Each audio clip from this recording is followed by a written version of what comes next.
ওকে আমি আংটিটা দিয়ে প্রপোজ করেছিলাম। ভালোবাসি বাবু। যে বাবুকে করেছিলে ভালোবেসে প্রপোজ, সেই বাবু দিল তোমায় আচ্ছা করে ডোজ। তারপরে স্বপ্ন দেখলাম অনেক, দেখার পরে সব স্বপ্ন ভেঙে গেল, সমস্ত কিছু হারালাম। আরে क्या हुई हम बताती, तुमसे वीडियो में लाइक करती। শুরুটা হয়েছিল বিয়ে ভাঙার কারণ দিয়ে। না ভাই, তোদের বিয়েটা হলো কবে যে ভাঙবে? কখনো অন্যদের কথা শুনে নিজেদের সম্পর্ক খারাপ করো না। কারণ সম্পর্কটা নিজেদের। ওরে জ্ঞান মারানো গোবর্ধন, জ্ঞান সবাই দিতে পারে কিন্তু অ্যাপ্লাই কেউ করে না। আমার রক্ত ওই কথা বলে না, আমার রক্ত খুব ভালো। হ্যাঁ, তোর রক্ত এতটাই ভালো যে দুদিন পর পর তোর দিদি তোর পিছনে বটি নিয়ে তাড়া করে। আমার রক্ত খুব ভালো। দিনের পর রাত হয়, রাতের পর ভোর, গোপন সূত্রে জানা গেছে বংরন চোর। জ্ঞান দিতে সবাই পারে, নিতে পারে কজন, দুদিন ছাড়া শুরু করে নতুন নতুন ভজন। তো বন্ধুগণ, কেমন আছো সবাই? Hey guys, welcome back to our channel. তো আজকের ভিডিওতে আমরা কথা বলতে চলেছি জ্ঞান মারানো গোবর্ধন বংরন এবং প্রীতি মণ্ডলকে নিয়ে। মানে ভালোই, মানে ভালোই। না বুঝে কুমির আনলে কেটে তুমি খাল, ভালোবেসে ডাকলে বাবু বুঝবে ওটা। আমি তো ছোটবেলা থেকে এটাই বাবার কাছ থেকে শুনে আসছি, আমাদেরকে একাই বাঁচতে হয়। হ্যাঁ, এই কথাগুলো মানুষের তখনই মনে পড়ে যখন সে সদ্য বাঁশ খায়। আর বাঁশটা যখন কঞ্চি থাকে তখন মনে ভালোবাসার পুরকি জাগে। ভালোবাসা হলো একটা বই, আর ভুল বোঝাবুঝি হলো একটা পৃষ্ঠা। তা বলছিলাম, তোদের বই আর পৃষ্ঠাগুলো কোথায় গেল? ভাঙড়িওয়ালার কাছে? আগে আমার কাছে কোনো ইনকাম ছিল না, এই 1 বছর আমাদের কাছে ইনকাম আছে। আগে কোনো ইনকাম ছিল না মানে? না, আমার কথা হচ্ছে আগের চ্যানেলে মিলিয়ন মিলিয়ন ভিউসের টাকা, ব্র্যান্ড প্রমোশনের কোলাবের লাখ লাখ টাকা, সেসব টাকাগুলো গেল কোথায়? যে 1 বছর ধরে আমি ইনকাম করি বা 1 বছর আগে তার ইনকামের টাকা সে পেত না। তা 1 বছর আগে ইনকামের সব টাকাগুলো গেল কোথায়? দেখো, যার চ্যানেল তারই অধিকার থাকবে, তারই আর্নিং থাকবে। ওরে চাঁদনি চোখের চোদনা, সবই যখন বুঝিস যে চ্যানেল পৃথির, ইনকাম পৃথির, তাহলে তাকে না দিয়ে নিজে কেন হ্যান্ডেল করতিস? আমি অ্যাকাউন্ট হ্যান্ডেল করতাম, আমি সব জানি। বলছি হ্যান্ডেলটা খুব ভালোবাসিস নাকি?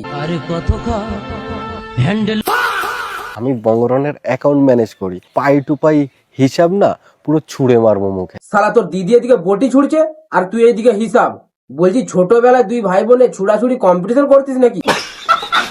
এই গোটা 1 বছরে অনেক লড়াই করলাম, আমি একা থাকতে পারি না, একা থাকতে শিখলাম, নিজেকে স্ট্রং করলাম। দেখো, তুমি 1 বছর ধরে নিজেকে স্ট্রং করেছো, আর এইদিকে আমরা 2 বছর তোমাদের নাটক দেখতে দেখতে পুরো জি বাংলা হয়ে গেছি। তাই 2 দিন পরে যদি শুনি এগুলো নাটক, তাহলে বিশ্বাস করো মানুষ এতদিন তোমাদের কমেন্ট বক্সে গালাগালি দিত, এবার তোমাদের বাড়ি গিয়ে দিয়ে আসবে। তারপরে লাইফে অনেক অশান্তি শুরু হলো, আমি যেটুকুনি ছিলাম সব হারালাম। এতদিন জানতাম সম্পর্ক ভাঙার কারণ কোনো তৃতীয় ব্যক্তির আগমন, কিন্তু এখানে তো দেখছি কেস উল্টো। রড এদিকে পাহাড়ে বিড়ি টানতে ব্যস্ত, আর পিথি এদিকে একাকিত্বে আসক্ত। বলছি সম্পর্ক যখন নেভাতে না পারিস, তাহলে সোশ্যাল মিডিয়াতে এসে কাপল ব্লগের নামে জ্ঞান কেন মারাতিস? যে সম্পর্ক বাঁচিয়ে রাখার দায়িত্ব দুজনের মধ্যেই থাকে, সেই সম্পর্ক কখনো শেষ হয় না। সে তো নিজের চোখে দেখতেই পারছি। দেখ, জীবন মানে জি বাংলা নয়, তাই জ্ঞান উন্নতি দেওয়ার আগে সেটা নিজের লাইফে আগে অ্যাপ্লাই করবি, না হলে যেতে হবে। যেটা এখন মানুষকে ধরে ধরে বোঝানোর চেষ্টা করছে দিদি আর বোন, ব্যাকগ্রাউন্ডে স্যাড মিউজিক দিয়ে। দেখ, মানুষ অতটাও বোকাচোদা নয় যে যেটা তোরা বুঝাবি সেটাই বুঝবে। তাদেরও বিচার বুদ্ধি বিবেচনা বলে কিছু আছে, তারাও জানে কে ঠিক কে ভুল, কে খারাপ আর কে ঝাঁটের চুল। তাহলে কি মানুষ 3 বছর ধরে যেটা দেখেছে সেটা ভুল? তাদের এত সুন্দর লাইফস্টাইল। দেখ, লাইফস্টাইল তো ভালো দেবলিনারও ছিল, কিন্তু কি হলো? এর জন্যই বলি রিলস লাইফ আর রিয়েল লাইফ সম্পূর্ণ আলাদা। দেখো ভাই, রিলসে যদি কেউ দেখায় সে গ্র্যাজুয়েট, রিয়েল লাইফে এসে দেখবে সে মাধ্যমিকটুকু পাস করেন। ঠিক ঠিক। এত সোনা গয়না বংরন একাই নিয়ে পালিয়ে গেল নাকি পাহাড়ে? নিয়ে পালাতেই পারিস না, মানে হতেই পারে। তোর কানের দুল, সীতাহার এগুলো পড়তে খুব ভালো লাগে, কিন্তু লোক লজ্জার বয়স সেগুলো হয়ে ওঠে। আমি জুয়ান একটা মাইয়া। এই গোটা 1 বছর ধরে আমার ইনকাম আমার কাছে। তাহলে আগের 3 বছরের ইনকাম কোথায় গেল? বংরন নিয়ে পালালো। 3 বছর রাজমিস্ত্রির কাজ করিয়ে ওই মেয়েটাকে টাকা না দিয়ে ছেড়ে দিয়েছে বংরন। না, এটাও তো হতে পারে যে তাকে রাজমিস্ত্রির কাজ করিয়ে 500 টাকার জায়গায় 300 টাকা দিতিস, আর বাকি 200 নিজের পকেটে। না না, হবে বলছি না, হতে পারে। কার মুখ দিয়ে রক্তের কথা শুনি? যার ছোটবেলা দিয়ে রক্ত অন্য কথা বল। বলছি ভাই, গাঁজাটা আজকাল একটু বেশি চলছে নাকি? না মানে কোথায় কখন কাকে কি বলছিস তোর আদৌ হুঁশ আছে? শালা যে মেয়েটাকে তুই এতদিন ভালোবাসতিস, যে মেয়েটাকে তুই লিগালি বিয়ে করেছিস, যে মেয়ের নেম ফেম কামিয়ে তুই এতদিন চলছিস, তাকে তুই আজ বলছিস? যার ছোটবেলা দিয়ে রক্ত অন্য কথা বলে। তুই যত রক্ত রক্ত করছিস, তোর নিজের রক্ত ভালো তো? আমার রক্ত ওই কথা বলে না, আমার রক্ত খুব ভালো। হ্যাঁ, তোর রক্ত এতটাই ভালো যে দুদিন পর পর তোর দিদি তোর পিছনে বটি নিয়ে তাড়া করে। হ্যাঁ, তোর রক্ত এতটাই ভালো যে তোর দিদি লোক লজ্জার মাথাকে সাধ্য বাড়ি ব্লক করে। হ্যাঁ, তোর রক্ত এতটাই ভালো যে প্রীতিকে বাপের বাড়ি দিয়ে এসে নিজে অন্য মেয়ের সাথে গাড়ি করে ঘোরে।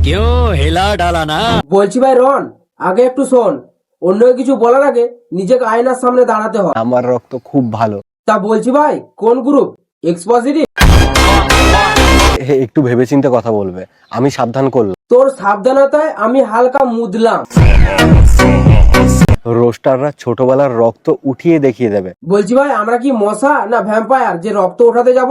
সারা গাঁজা খেয়ে খেয়ে পুরো মাথা গেছে, হালকা লেবু খা, জ্ঞান ফিরবে। তারপরে লাইফে অনেক অশান্তি শুরু হলো, আমি যেটুকুনি ছিলাম সব হারালাম। দেখ, কথায় আছে কার্মা ইজ ব্যাক। কিছু বছর আগে একটা ছেলেকে অকারণে ঠকিয়েছিলি, মনে পড়ে? রন একজন ফেমাস মানুষ, ঠিক আছে, মানে আমাদের রন দাদা, তার সাথে সে ইয়ে করে নিয়েছে, আর তোমার সাথে এইটা কাটানোর জন্য মানে ফেমাস নাটক করেছিল। কত বছরের রিলেশন ছিল? 7 বছরের। দেখো ভাই, যে 7 বছরের রিলেশনশিপ ভাঙতে পারে তার কাছে এই বিচ্ছেদ কিছুই নয়। তাই তো একে ছাড়ার পর রনের সাথে রিলস বানিয়েছিলি। ভুলে যাও এক্স কে, সুযোগ দাও নেক্সট কে। দেখো বিধি, কথায় আছে বাপ বাপ কেউ ছাড়ে না। তুমি তো সেখানে সামান্য নারী। কেঁদে লাভ নেই, ভুলে যাও এক্স के, সুযোগ দাও নেক্সট কে। ये तो अभी ट्रेलर है, पिक्चर अभी बाकी है, मैं बोला है ना। চলো পিকচার না হয় অন্য ভিডিওতে দেখবো, আজকের মতো এই ভিডিও থেকে সন্তুষ্ট হয়ে যাও। টাটা। গুরু যদি ফর্মে থাকে সে আনার পেছনে ফাটে জিও গুরু।